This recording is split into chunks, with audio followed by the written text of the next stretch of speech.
Welcome to Safe Doesn't Scale. I'm your host, David Walsh, founder of Limelight. This show is for marketing and growth leaders with a chip on their shoulder who are tired of playing it safe.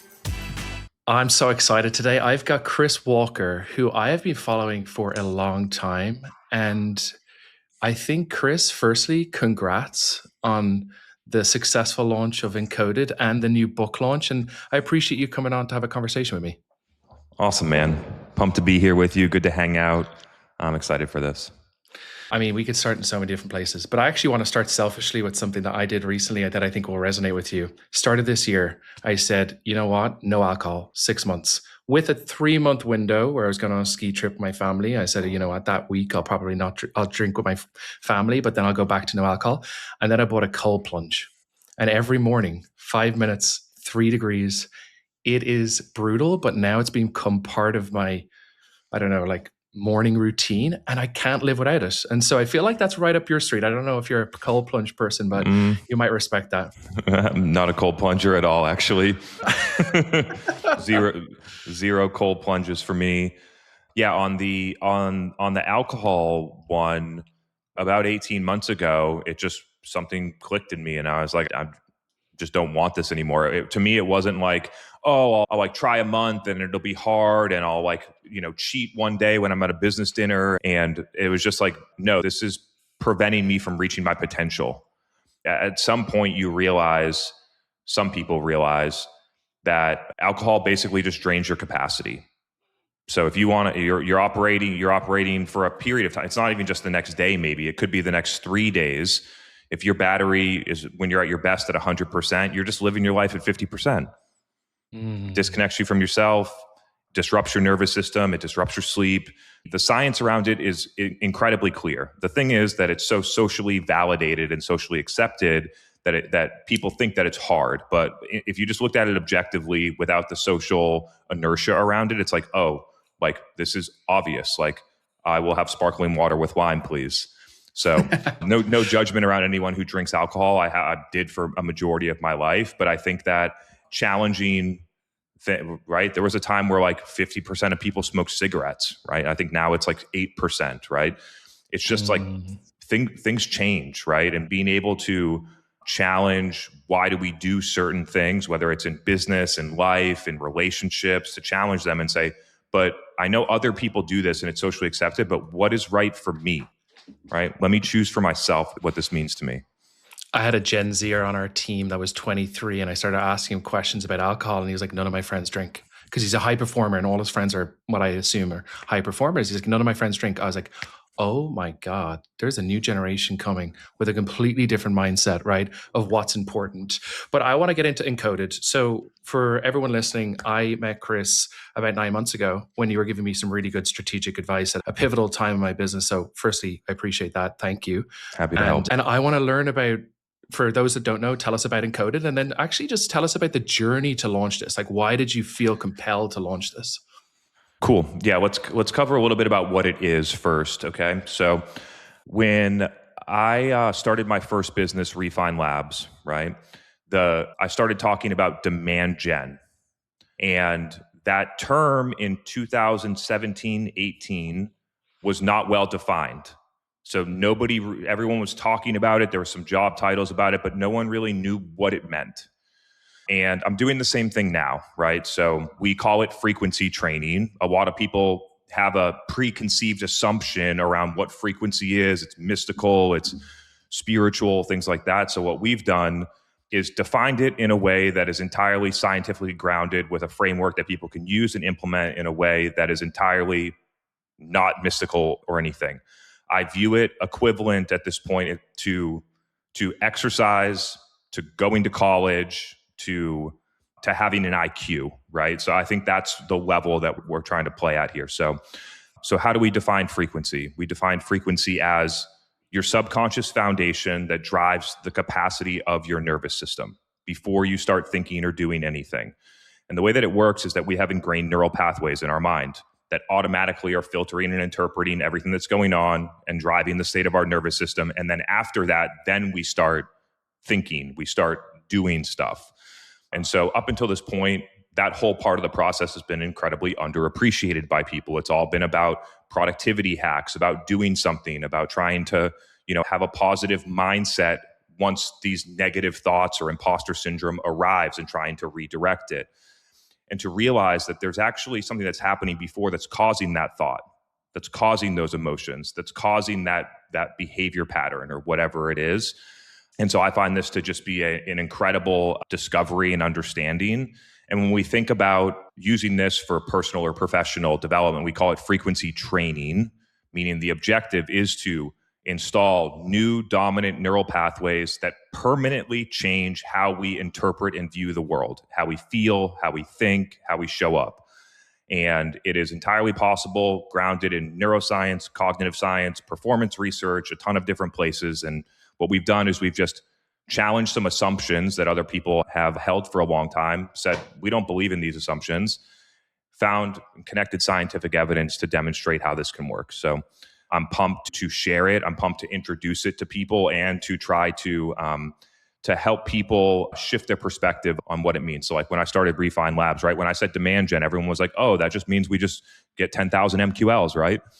And it's like, no, that's actually not what I'm saying, right? So there's the same language gap going on in frequency training that I'm excited to help people understand, because it's like one of the most powerful things ever to truly understand how it works.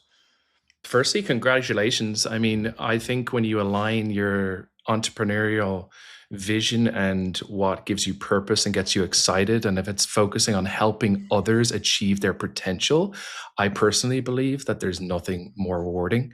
Like the only way that I do that today potentially is helping some people in their career, right? In their career decisions, and opening up doors for them and unlocking their, their mindset around like the restrictiveness that they put on their capabilities because of what they've been told and how they've grown up. And I'm like, you need to change that mindset. And now what you're saying is you're trying to do that at scale.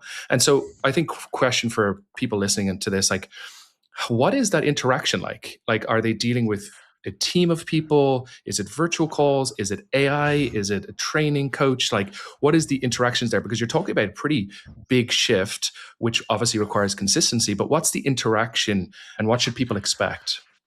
I think it would be equivalent to getting a gym membership and then going to the gym and having a personalized plan for what you're doing that's customized to your goals, your life, where you are right now, and where you want to go. So it's entirely self-guided. It's a physical and a digital component. And a big element of Encoded principles is developing the capacity of self-trust. And so while some people might benefit from having a personal trainer help them for a couple months, what we call a frequency trainer or a facilitator, that the goal is to work to a level where you trust yourself, you have autonomy, you make decisions on your own.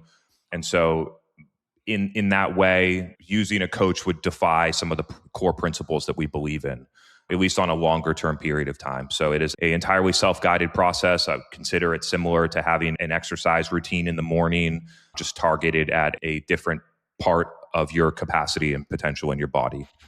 I've been reading some of the reviews that you've been sharing and others have been sharing about this work, and it feels like it's really taking off right now.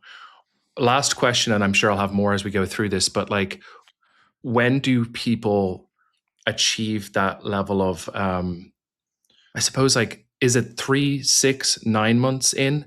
And I think like maybe where are you at today with users? How far have they gone through this? Because I know you launched nearly a year ago now. And so how much data do you have supporting this? And how far along are people through your program that you've created? The question is kind of like, when do people feel the benefits of fitness, right? So I'm going to make that comparison, right? So the longer that you train and the more intentional that you train, the more benefits, the compounding benefits that you feel, right? And so most people feel the difference within 1 to 7 days. That is the initial amount of time that it takes for somebody to say, whoa, this is different. Then it takes about 62 days on average to develop a totally new dominant neural pathway, meaning that you've created a structural lasting change in your brain. So that is the point where it's like you got to the gym and you could lift 15 pounds and now all of a sudden you can lift 20 pounds, and what used to be impossible for you or a ceiling to you has now become your baseline operating state, right? And then you can continue to build on it from there. So it's a compounding process that continues. So I'm the longest trainer of this. I've been using the system on my own as I've been developing it for almost 4 or 5 years total, daily, every day for 4 or 5 years. And some of our longest members that have been using the system are probably around somewhere around 9 to 12 months. And people at that time frame, and it doesn't take that. Usually 3 to 6 months is the time where people say my life has completely changed. And so a majority of people using the system right now are what we would consider high performers. So executives, athletes, creators, entrepreneurs, all the way up to nine-figure businesses, so 6, 7, 8, 9-figure entrepreneurs, people that are running big companies. And so that's what I would consider the early adopter phase, right? Similar to in exercise, how professional athletes were probably the first people that trained in fitness, right? Now everybody does it. So in the future that I see, this will be a foundational practice similar to exercise, but at the moment in the early adopter category, it's definitely people that are trying to achieve that next level of potential. That's awesome. Yeah. And I also saw you launched a book recently. I'm not sure if I already mentioned that, but like that's a big endeavor. Like nobody goes out and writes a book while building a business. It's just so challenging. Actually, my last co-founder did something similar and he ended up quite distracted with his book and finding the right time to do that. How do you, I mean, these things obviously emerge together, right? And you have this knowledge and you put it together, but like talk us through the process of writing that book.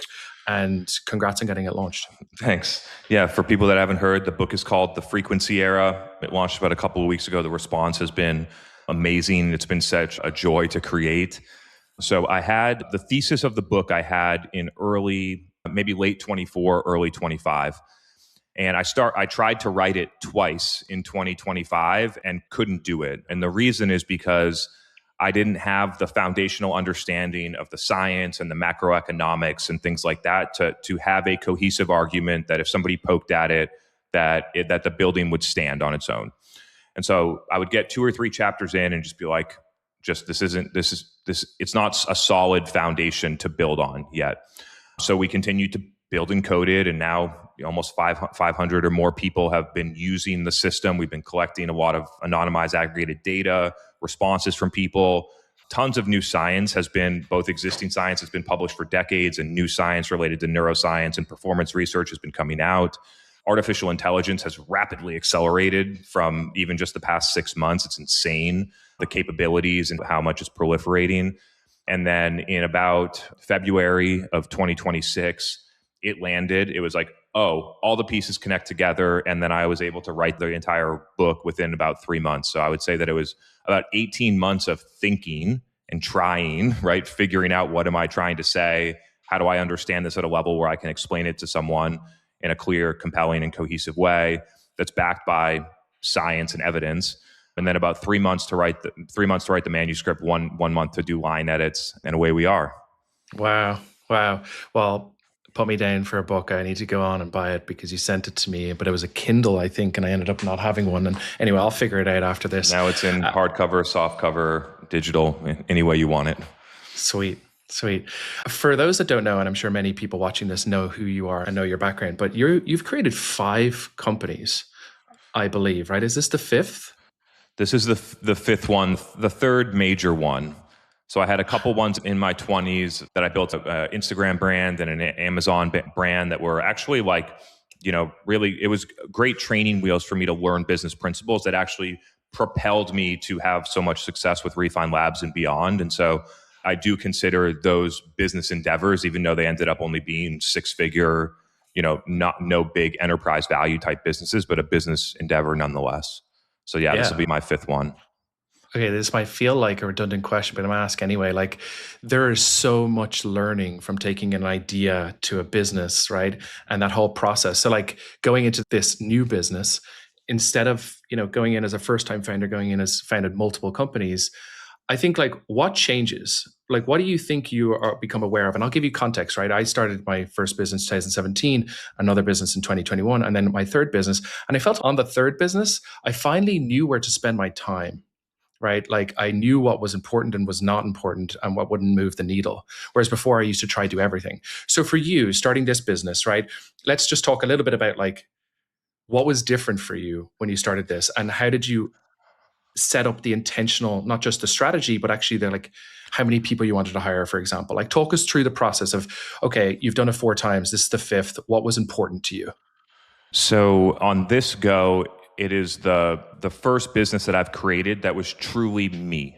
That I, regardless of how many customers we have or whether investors want to build or whether other people think it's cool or to me, none of that matters. It's like this is so meaningful and so powerful, and I'm doing it. So I think the purpose and the meaning for me is so much greater than my other businesses, and that's a true luxury and honestly a testament of my work in frequency training for the past 4 or 5 years to know that and to trust myself to do it. From a leadership perspective, I am totally in a place where it's empower and delegate others. So I view myself way more as frameworks, vision, and market communication, and empowering other people to be able to grow, to take a big part in the business, to own it, to have freedom to make their own decisions and watch their own creativity and capacity grow through it. Several of my other businesses depended on me at 10 or $20 million. And so that was a huge learning from those businesses. And then I would say lastly is 2 things. One is the thinking of the scale. So sure, at one point I had the possibility that Refine Labs could be $100 million revenue business, right? So I've had that before. But when you're thinking about a business like this at scale, you're thinking about a long-term growth driver that are 3 or 5 years down the road, right? And in this type of business, it's like clinical studies, research partnerships, like randomized controlled trials against whatever, this versus this and those types of things. And so thinking about it way more in a truly defensible way where the data moats and the clinical research and things like that become a very strategic part of it. And also, I've had this in other businesses as well, but I just can't understate it enough, is that the way that the organization operates is now the advantage. How you show up as a leader and how you get the most creativity, trust, clarity, good decision making from everyone around you is a massive leverage point, which has been underappreciated up until now. And so I think that one is a huge advantage for us when you consider, we have basically no one's in our space right now because nobody wants this type of nobody knows they could use this type of product yet. It's a category creation place. So there's no one else in the adjacent categories, but there's no one else in the space. But when you compare it to a $30 million company that's raised $100 million, right? The entire company's in a rush. They're obsessed with metrics over impact. Nobody in the company feels safe. They're in meetings all the time. It's a total drain on nobody's being creative. Nobody's trying anything new because they don't feel safe. They'd rather try to keep their job and just do whatever is expected. And over time, that will play out into a serious disadvantage for companies that operate that way. And so I see that as a big part of what we're doing, staying with the shifts in how artificial intelligence works, that you don't need a massive hierarchy of people to organize IP and knowledge anymore. Right. So it's way more about the cohesiveness of the team, how you're able to use systems, and basically the frequency of your organization. So that's a big one. And then you got something, so let's do that. No, I was going to go back to this brings me back, Chris, to 9 months ago when we were first chatting. And I was at that moment of deciding the structure of the company going forward. And I said something along the lines of, I want this to get to $100 million revenue business. And the problem that we have is that investors won't invest. And you said, flip that.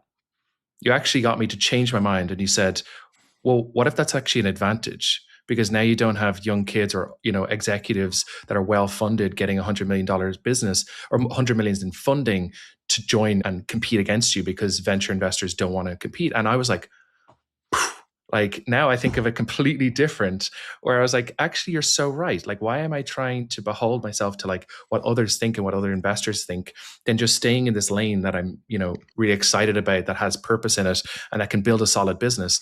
And then I just want to tie this back to like, I wanted to create a consumer product, but I've been in B2B software for a long time. The bridge for me was marketplace, right? We get creators and influencers paid, and there's actually nothing more exciting than sending them money.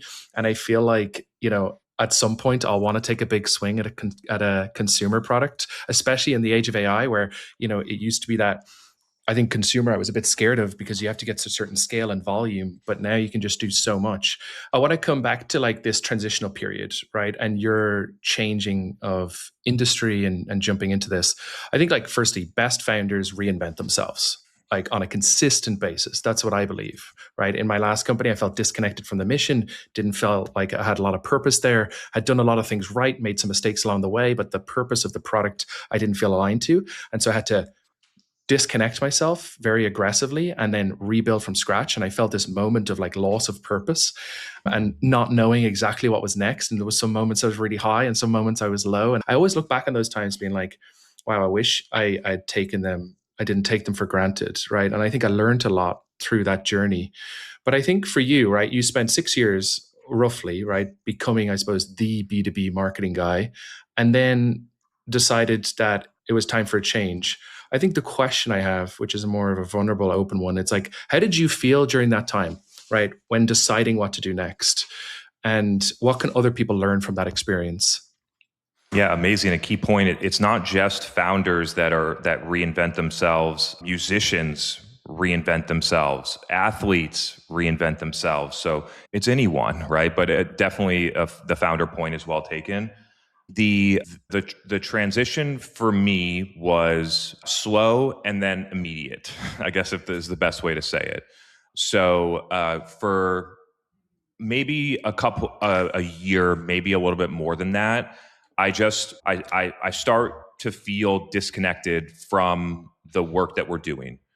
And at its simplest form, I eventually came to the conclusion that the problem that we're solving in trying to shift B2B marketing is unsolvable because it's not a marketing problem, right? So, and at that point, when that clicks in, it's like, okay, like now it does feel meaningless to me, right?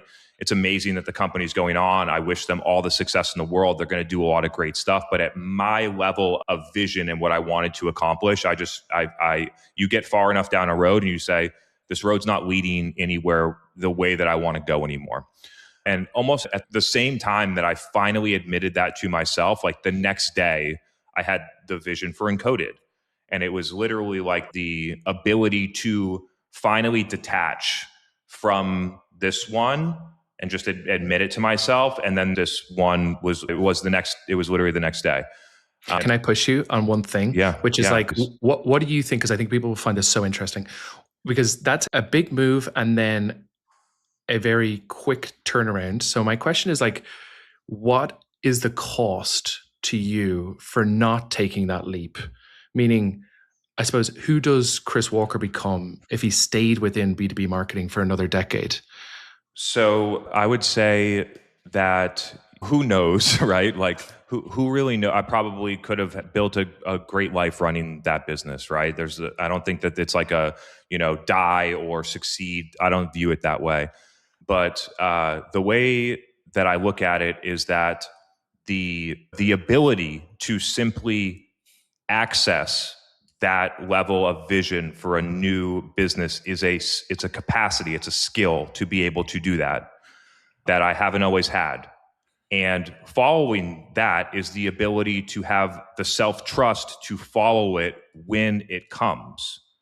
And so if I had that vision 2 years ago, I would have said, this business is doing all right. Like I have my whole brand and my whole life wrapped up in B2B marketing. I can't leave this, right? So it's like when you're ready, it's there, right? Like I think that's the best way to say it. And so I didn't aim for, if you asked me what I was going to be doing 5 years ago, I would have never said this, right? But I've developed a level of self-trust and adaptability and things like that to just fully trust myself, believe in my vision, and go for it. A big part of it, a huge part of it, is not caring what other people think. And it's a stereotypical thing to say. And it's not, you don't choose that I'm just not going to care what people think. It's a literal rewiring of the way that your mind works in order to do that, to facilitate self-trust, creativity, other things like that. And now that I've been able to understand it, now I'm just like everybody should know this, right? This should be a foundational level of wellness, personal growth, success. It should just be foundational knowledge that everybody has to at least understand it. And so that's where we're at now.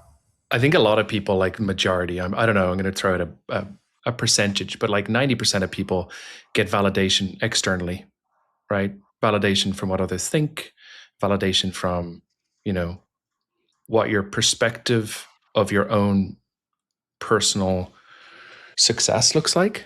And I think what you're saying is like actually rewiring that and becoming internal and finding the internal motivator is way more powerful. And then when I transitioned out of my last company, I vividly remember what you're talking about, but I would call it like numb and unable to think and clouded for 3 months. And I've never been like that, right? I would always come up with ideas, but at that time, I think my brain needed a reset, and I just let it. I was like, okay, I'm gonna figure it out, and I'm gonna let it. And I think this confidence in uncertainty can only be, I suppose, gained in actually like taking that risk and living in that uncertainty. And I feel like that 3-month period felt like forever. And then I remember it vividly. I flew back to Ireland, flew back to LA. And when I came back to LA, I had jet lag, middle of the night, minding my 2-year-old. He was asleep, but he was waking up in the middle of the night. And it just came to me. Like, it was like, I had clouded vision for 3 months, and then it just came to me all in one go. And I wrote it all down the next day.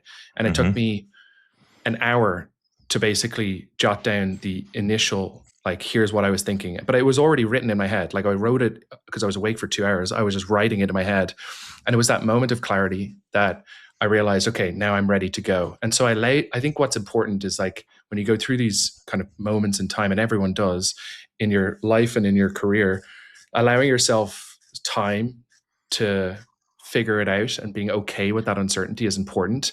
And then when the time aligns, like when it happens really fast. So it definitely resonates with me. I think you were much quicker than me. It took me a little bit longer, but yeah, I thought I'd share that. Yeah. So let's talk about the physiology of how this happens. Okay. So what we call nervous system capacity is your nervous system's limit of uncertainty, pressure, demand, responsibility before you lose key functions like clarity, self-trust, emotional regulation, and things like that. Now, so that capacity is variable, it's trainable, and most people have never been taught to train it. So they see it as a fixed capacity. And when it's a fixed capacity, then the techniques that you use in order to get the most out of whatever capacity you have is cold plunging, sleeping well, stopping drinking alcohol, which are all amazing things. And it's not to discredit them. It's just that they have a ceiling in their benefits. Now, what happens is that when you have a low capacity and you start taking on demand, you lose key functions like clarity, or it shows up inconsistently. You can have a vision for your business one day, but then for a year, you don't have another one, right? You can regulate your emotions when things are easy, but then when something happens and there's more pressure, then you might feel anxiety. You might feel imposter syndrome when you're doing something, that has more responsibility or demand. And so what we're doing is we're rewriting subconscious programs that then expand the capacity of our nervous system. And when we expand the capacity of our nervous system, we access these key functions more reliably, even under pressure. And so when conditions are calm or stable, boom, you have massive capabilities. There's no inconsistency. You access them all the time. And so that's been a major unlock for me, because it would be like never lifting weights and then expecting to go and deadlift 400 pounds, right? So an entrepreneur that never focuses on the capacity of their nervous system and then tries to build $100 million business and have a family with 2 children and contribute to their community and their team and their clients. It's like you're trying to deadlift 400 pounds and you've never been in a gym before. And so when we look at it that way, it's like this is to continue to take on more and maintain all these key functions that it's not the ability to regulate your nervous system that is a misconception. It's building more capacity within your nervous system, which is an entirely different methodology. As you were talking, I was getting this visual image, right, of this triangle that I've always thought about, right, where your life and your time spent can be in three different directions. So at the top, it's say work. Well, actually, let's make top family because that's more reality. So top is family. You got left-hand side, you got work. On the right-hand side, you got social, right? So social connection. I always thought those three things, I can only spend my time focused on two of them with how busy I am right now. So I don't really socialize. I don't spend much time socializing. I spend most of my time working and with family. And I do both quite well, I would say. I try to separate them and I'm constantly working on that. But I kind of want a more balanced approach, right? Where I want a little bit more social interactions and invest a bit more time into it. I don't know if there's a fourth to this, but I feel like what you're saying is this, like, yeah, you need to focus on your own, in your words, frequency, and you need to invest in it. I am fascinated with output and quality output. Like, how can I get the best out of myself and understand my gaps and understand where I'm strong? And so, yeah, everything you're sharing with me resonates for sure. I think what I would love to learn from you, like, as you think about this vision that you have, where do you want to be in 12 months with this? Cool. I got to poke on something real quick and then let's do that. Do it. So in related to output, okay? So you had the vision in 2 hours at 2 a.m. Yeah? If you didn't have that, how long would it have taken you to create that plan if you weren't in that state? 2 to 4 weeks. Okay. Yeah, I was going to say 3 to 6 months, but so would have taken a month in 2 hours. Yep. Okay. So which one would be more productive? The obvious answer. Okay. Yeah. So it's a big mindset. It's a big mindset switch, particularly for people where the main function that they deliver for their company is clarity, vision, creativity. That's basically every CEO and leader, even senior level executives. That the most productive thing that we can do is achieve that state consistently. And then it becomes, okay, so what do I do to achieve that state? Because if I'm in that state for 7 days, I can get a year's worth of work done. It's true. And that's a different switch that I've been adopting for the past about 2 years. And it totally changes how you allocate your time investment. So instead of being in meetings for 40 hours a week, I'm working to achieve the 2 hours where I get that amazing amount of work done, which is the opposite of sitting in Zoom meetings. Like, Zoom meetings are actually taking you away from the potential of doing that. We were talking about just before we hit record, right? Which is the idea of time blocking. And for me, at least, I'm sure many people listening to this end up sitting on virtual calls, right? Regularly. And I think virtual calls, even one in one day, can take you away from this flow state. I have a different problem now where if I block like 4 hours of my day, I get anxious if I'm not being creative or using that time effectively, because sometimes I end up just being like, okay, this is my rest time. Like, I actually need to rest. Whereas I should be like, okay, now I've got 4 or 6 hours that I've blocked in this day that I need to get into that flow state. So actually the question for you, because you might be the expert at this, right? How do you quickly transition into a flow state? Sometimes I want it to be instant. Like, I have it on my calendar, Wednesday, 9 a.m. I'm in flow state till 1 p.m., right? Sometimes I just can't turn it on fast enough. And so my go-to is like, let me go for a run, or let me get a Starbucks coffee with 5 shots in it, right? Just to jolt my memory, like, get me up for it. What do you think? How do you get into flow state quickly? What are the things that you would recommend? The answer is that you don't. And so again, it's like equivalent to trying to run a marathon without having the proper amount of training or capacity to do it.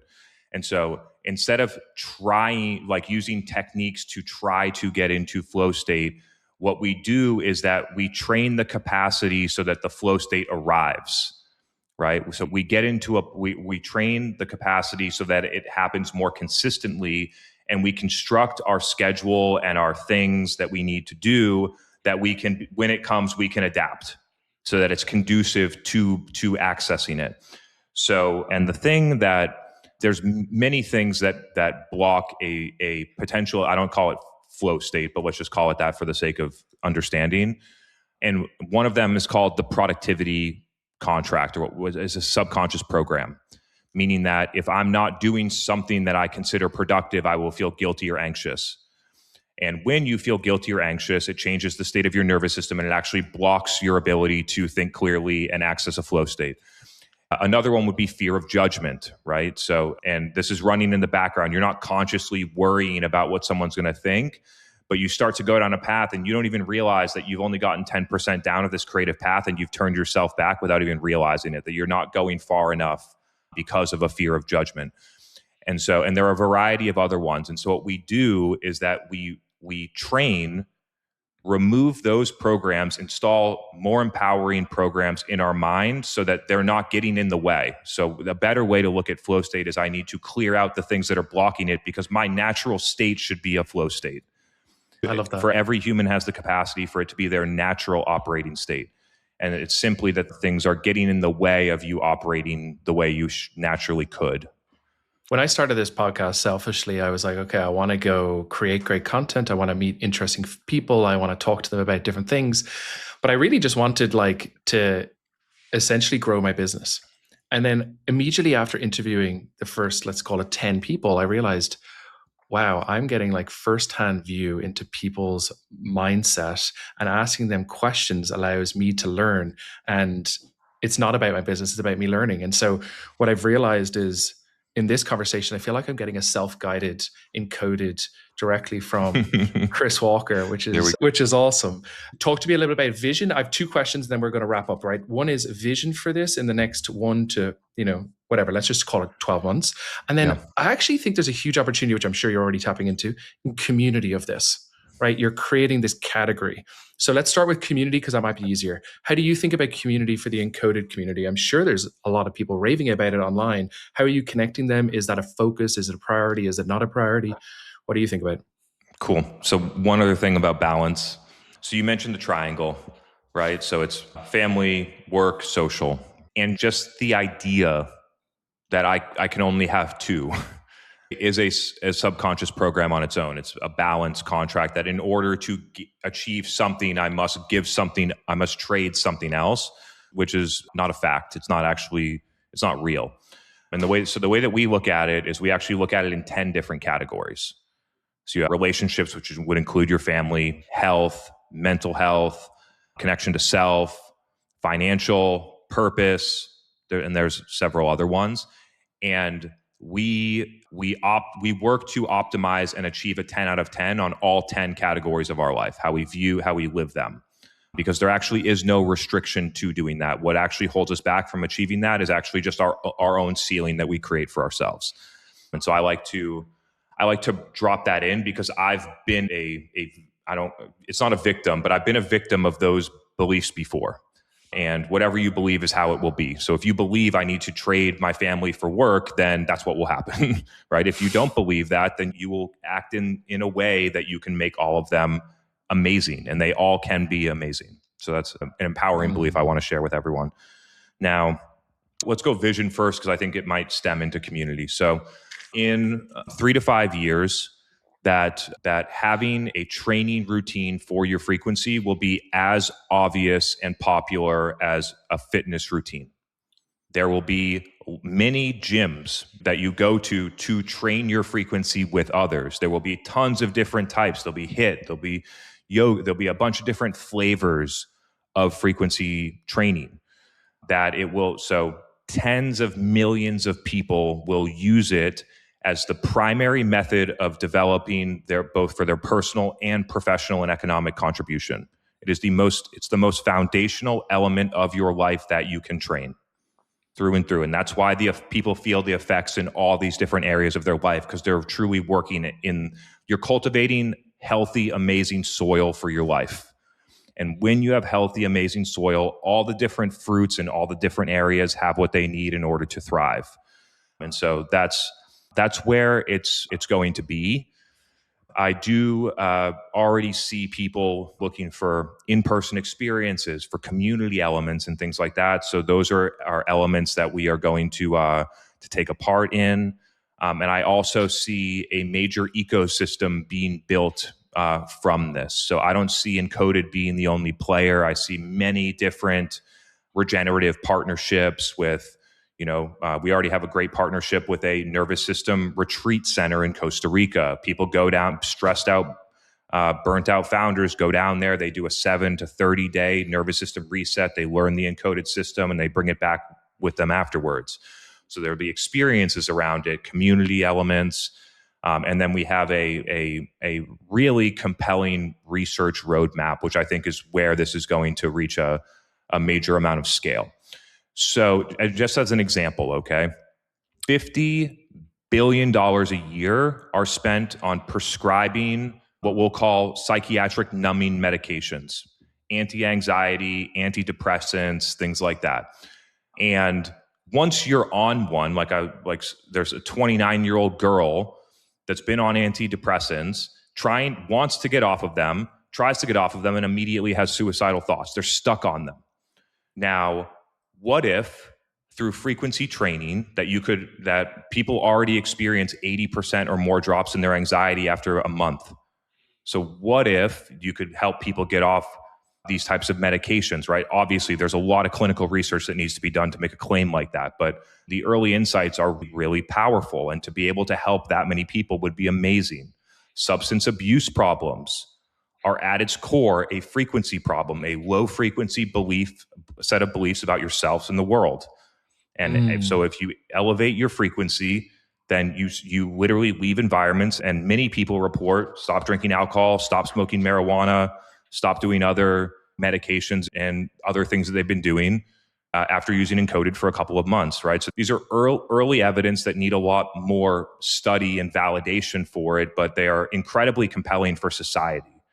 So I'm excited about that.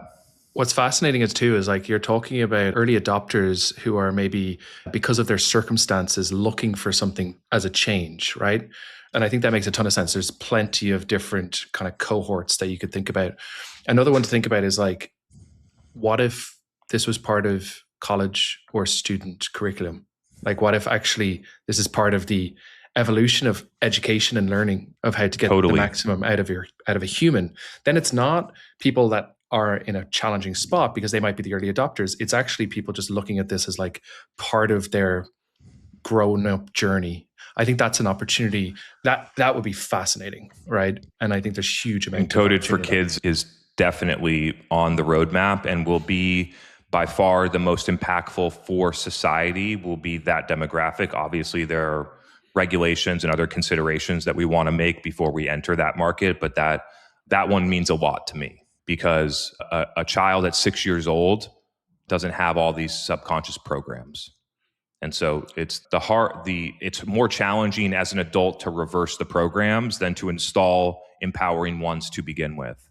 And so I know we're getting into like so deep into this, and we're meant to be wrapped up a while ago, but I'm loving this. If you just have two human beings with the same capabilities and same potential, and then you have two different types of parents or family surrounding circumstances, and those family surrounding circumstances tell people on the one side positive encouragement, you can do anything, you can be the best of the best, and the other one, it's like, you're not going to achieve whatever.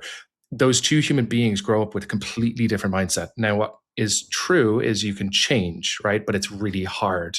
And I think there's this road and fork in the road. And I don't know what age it is. It's different for everyone, I'm assuming, but at an early age where you just believe or you don't believe. And if I think of my own personal experience, I was fortunate to have a dad where I would tell him the most outlandish ideas that I had in the world. And he just nod his head and be 100%, you can do that. Yeah, I was like, I was 19. He was like, what do you want to do? Every one of my friends is like, I want to be an accountant. I want to join the bank. I was like, I want to own a tech company by 25. And he was like, yeah, I'm sure you can. Go do it. And I did it. And so I think just going back to this, like, I'm really excited for your journey. Like, I think what you're building is awesome. I think what you've found is this like unique opportunity to take all of your skill sets around building businesses, growing communities, creating categories, and you're forcing it into what seems to be one of the most purposeful endeavors that you can think about, which is changing people's, I think of it like the restriction they put on themselves. So I'm a huge fan of the work that you're doing. What do you, I suppose for people listening to this, number one, where can they buy the book? Number two, how can they learn about Encoded? And number three, like where should they go to learn more about you and your journey? Fantastic. So number one, the book is available in hardcover, softcover, and digital formats on Amazon. You can just go to Amazon, search The Frequency Era. It's the only one called The Frequency Era. I'd highly encourage it. And let me know what you think as you get into it. I get a ton of different messages. People like, I'm at chapter 6 and they're like, whoa, this is mind blowing. I'm changing the way that I'm raising my 14-year-old son and whatever. So that's what you want the book. That's where to find it. For Encoded, you can learn a lot more about what we're doing at encoded.ai. We have new business model and major product announcements coming tomorrow, so feel free to scope that out. So I'm excited to continue to, it feels like we just are basically like launching an entirely new version of the product every 2 or 3 months, which has been a really cool way to go about it. Different business model, basically a whole new everything. So stay tuned for that. And then lastly, if you want to learn more about me, about going into these concepts in a bunch of detail, I actually think the book is the most easy to consume, to understand the things that I'm talking about at both the physiological and the economic level. So the book, but I also have a podcast called the We Are Encoded podcast, where it's conversations like these, where you can get a lot of the highlights about, the concepts that we're talking about and what's possible. That's awesome. You have to have me on that podcast if you're open to it. I really enjoyed this. I know the people listening to this will get a lot from this. Thanks for coming on. We'll have to do it again. I could have gone for another 2 hours, but we're meant to keep these to 30 minutes. We've been nearly 50 minutes, and that just shows you the quality of the conversation. So again, Chris, huge advocate for what you're doing, and thanks for coming on and spend some time with me. Thanks, man. Thanks for listening. Don't forget to like and subscribe to Safe Doesn't Scale on Spotify, Apple Podcasts, or wherever you listen. Limelight is the leading AI-powered B2B influencer marketplace and social signals platform. Brands like HubSpot, Webflow, and ZoomInfo use Limelight to power influencer programs at scale. Start your first campaign at limelighthq.com.